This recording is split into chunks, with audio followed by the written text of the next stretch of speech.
Estamos en comunicación con Adrián García Solís, él es periodista, colega, un mexicano en la Florida. Adrián, ¿cómo estás? Muy buenas tardes.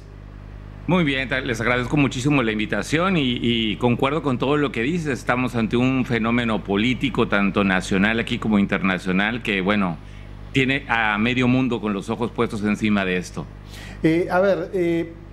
Primero te consulto respecto a cómo fue las elecciones ahí en la Florida. Tengo entendido que los republicanos arrasaron ahí.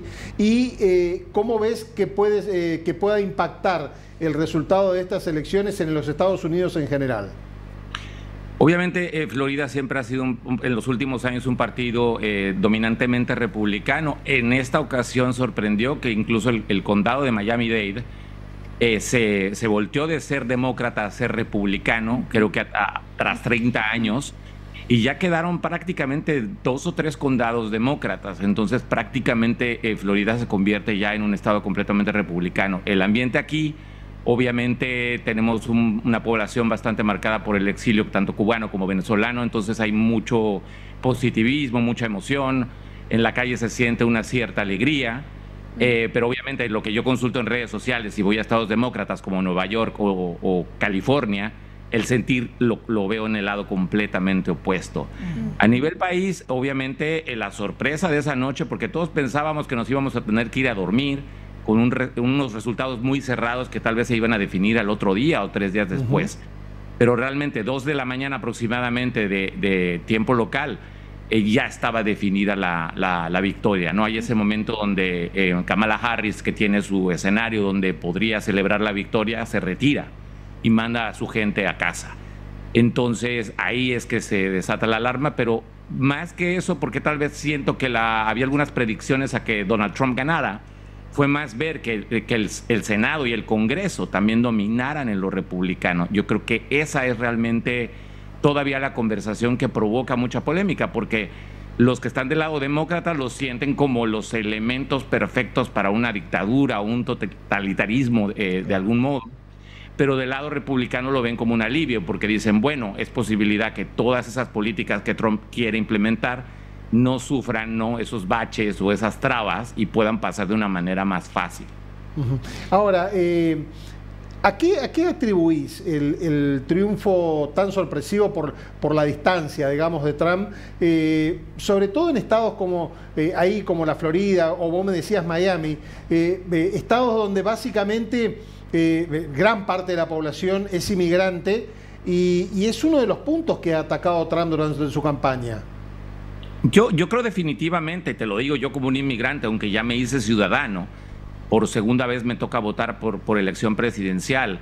Yo creo que se ha venido habiendo una brecha muy importante entre el inmigrante legal, como es mi caso, y el inmigrante ilegal. Los detonadores, yo te los digo claramente, para mí son claros. La inflación es el primero. El segundo yo creo que fue vamos a decir, la pata de la silla que se le cayó al Partido de Demócratas, que se montaron en esta agenda woke. Y eso los puso en una diferenciación radical. Y tal vez, bueno, como me dices, el tema de la inmigración, todo lo que está sucediendo en la frontera, hay que ser, o sea, no hay que tomar partido, hay que darse cuenta que se salió de control en este tiempo. Entonces, este tipo de 3 cosas creo que irritaron bastante al pueblo y se orientaron hacia el lado de Donald Trump sin importar sus retóricas, sin importar su forma de hablar, etcétera. Entonces, por ahí es que yo considero que han sido los elementos clave.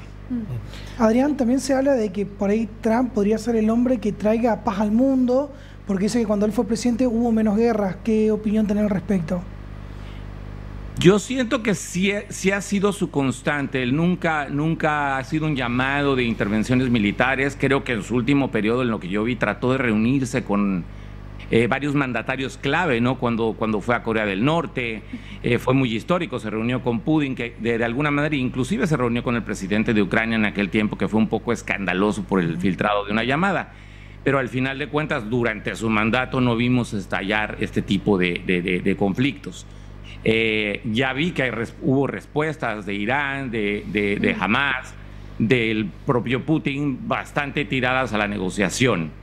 Entonces sí siento que pueda venir un poquito más de paz. No creo que haya un conflicto internacional, y de hecho en los puntos de su agenda que están ahí en internet no se habla de intervenciones militares. Claro. ¿Cuáles crees que son las expectativas también para el resto del mundo? Europa hablaba mucho o mostraba una unidad con el retorno de Trump y bueno, en América también. ¿Cuáles crees que son las expectativas con este retorno de Trump? Pues yo creo lo que llama mucho la atención, y los incluye a ustedes, es creo que de las primeras llamadas de reconocimiento de la victoria es del presidente Javier Milei.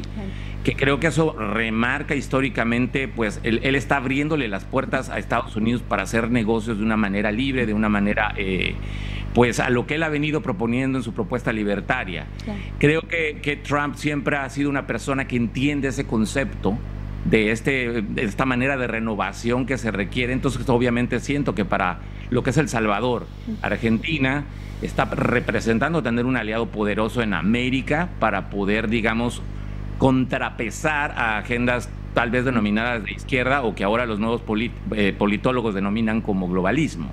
Entonces creo que empieza a haber un ajedrez geopolítico en el mundo que empieza a tener piezas clave nuevas.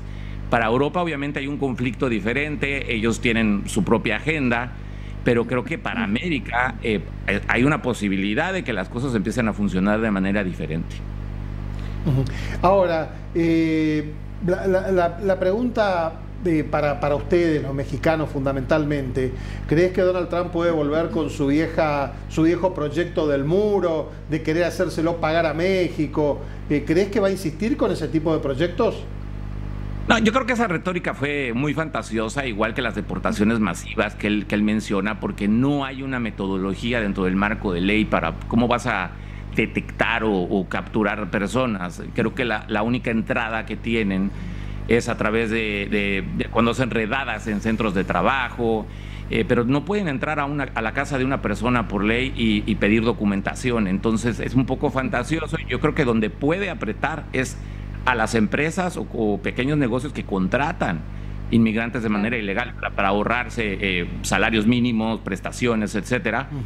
Por ahí, y apretar pues la frontera, pero no de una manera como una muralla física, sino a través de vigilancia militar. O sea, este país puede ver granularmente, ¿no?, una persona caminando desde el satélite. Claro. Entonces la vigilancia va a tener que apretar por ahí, y bueno, ya por ahí acaban de tirar para atrás el paro humanitario, que esto tiene mucha gente preocupada. Entonces yo creo que si reclasifica los trámites legales dándole prioridad a las personas que vinieron por una vía un poco más legal o más correcta, de los que están en esa tela de juicio de cómo fue que llegaron aquí o están un poquito más irregulares.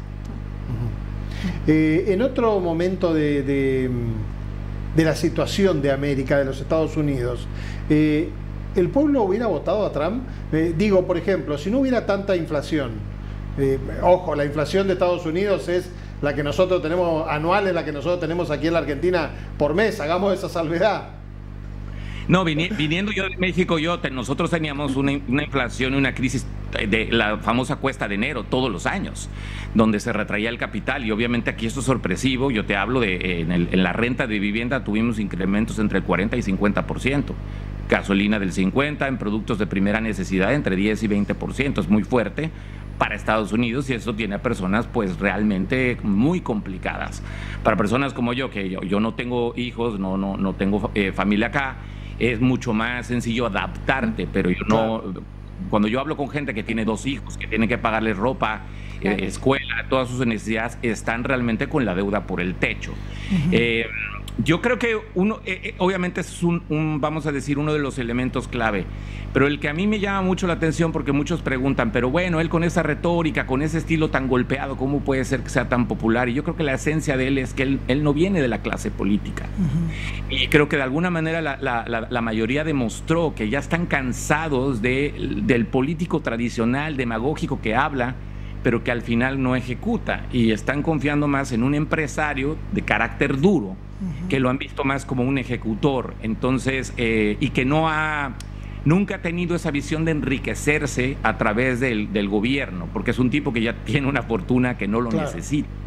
Entonces creo que eso es algo que yo podría relatar en mis tiempos en México, que lo que fue el presidente Vicente Fox, que llega a la victoria después de años del mismo partido en el poder, porque es un empresario, mucho más empresario que político. Entonces creo que esa es la carta que él le sigue funcionando.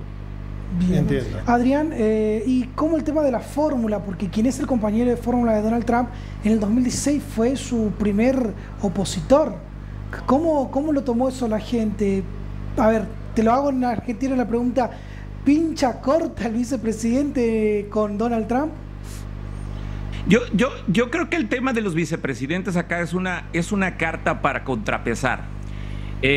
Obviamente Estados Unidos tiene una comunidad cristiana, en su mayoría las personas son de un corte muy conservador, y Trump no lo es. Trump ha sido personaje de escándalos de toda clase. No tenemos una imagen de él de un tipo de familia cristiana, conservadora. De hecho, creo que ahora que lo vemos, cuando celebró, subió a la familia, está tratando de formar esa película, pero siempre ha buscado. La vez pasada tuvo a Mike Pence, que es un tipo muy conservador, y ahora tiene a Vance, que tiene un poco el mismo perfil, es más joven. Siento que él busca contrapesar lo que él reconoce que es su debilidad, trata de buscar a alguien que tenga fortaleza en ese flanco más que otra cosa.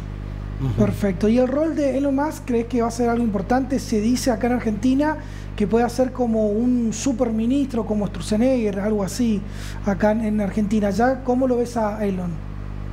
Bueno, yo creo que es muy atractivo lo que se habló, aunque podría ser muy por encima de la mesa, pero el pensar que sobre todo que él, cuando compra Twitter y lo convierte en X y reduce una cantidad de personal, y todo el mundo apostaba que iba a fracasar la compañía si tanto personal, y demuestra que no es así. Es un tipo bastante brillante, que Donald Trump dice, lo quiero para como una especie de ministro de reducción de gasto de gobierno. Bueno, yo no creo que ningún ciudadano esté en contra de reducir el costo de gobierno. Yo creo que ahí sí vamos a estar de acuerdo todos.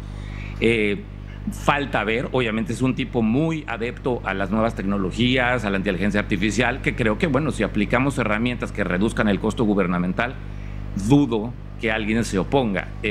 Sabemos que hay posiciones en el gobierno que, digamos, perderían su trabajo, tal vez sí, pero hay que pensar que los trabajos de gobierno nos cuestan a todos como contribuyentes, como taxpayers, como dicen acá. Bien, Adrián, ¿y cómo ves a la Argentina? ¿Qué se habla de la Argentina? ¿Qué se habla de Milei? ¿Cómo ve el mundo a nuestro país? Desde mi perspectiva, yo creo que el presidente Milei puso a Argentina en el mapa internacional. O sea, basta meterse a cualquier red social y siempre hay un pequeño extracto de una entrevista con un mensaje fuerte. Cuando Tucker Carlson, el periodista que trabajaba por Fox Sports, se independiza, le hace una entrevista, empieza a reflejar que es un personaje interesante. Su discurso, tal vez desde el punto de vista latinoamericano, es recibido como de libertario, pero desde el punto de vista de Estados Unidos se ve como un presidente más alineado con lo que han sido las políticas estadounidenses en el pasado. Llama la atención su carácter porque es un economista. Cuando abre la boca para hablar, calla gente porque él sabe de lo que está hablando, y particularmente cuando hablamos de inflación, cuando hablamos de temas que muchos atrás en el histórico han querido marear a la gente, él va con cosas tan puntuales que está llamando la atención. Lo mismo pasa con Nayib Bukele en El Salvador. Él ha sido invitado a las Naciones Unidas, igual que Milei. Creo que se está maqueteando de alguna manera una nueva corriente política, es lo que yo estoy viendo. No la alcanzamos a entender, pero creo que está sucediendo esa transición hacia otro lugar, que no es derechas, izquierdas, socialismo, capitalismo, sino ya es más bien cómo se maneja el aparato gubernamental, que ya todo el mundo está cansado vuelvo a repetir, lo llaman allá la casta política, la clase política. Ya todo el mundo se cansó, y hay ese punto de coincidencia, creo yo. ¿Crees que hay otros países como, por ejemplo, México, si bien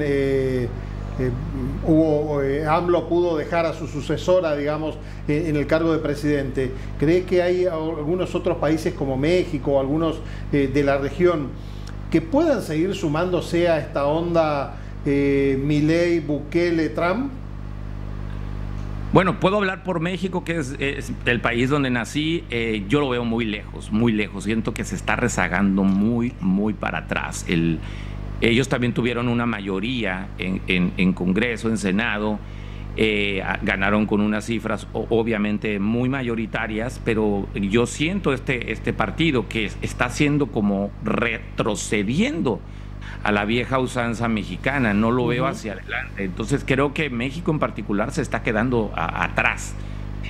Las oportunidades que haya de que cambien de rumbo, pues dependerá de la presidenta actual, si tiene la visión, si se sienta a negociar, pero yo veo, por ejemplo, Argentina ahorita, esa velocidad de Javier Milei de felicitar a Trump, de buscar hacer negocio, no lo vi del lado de México y de ningún otro mandatario de momento.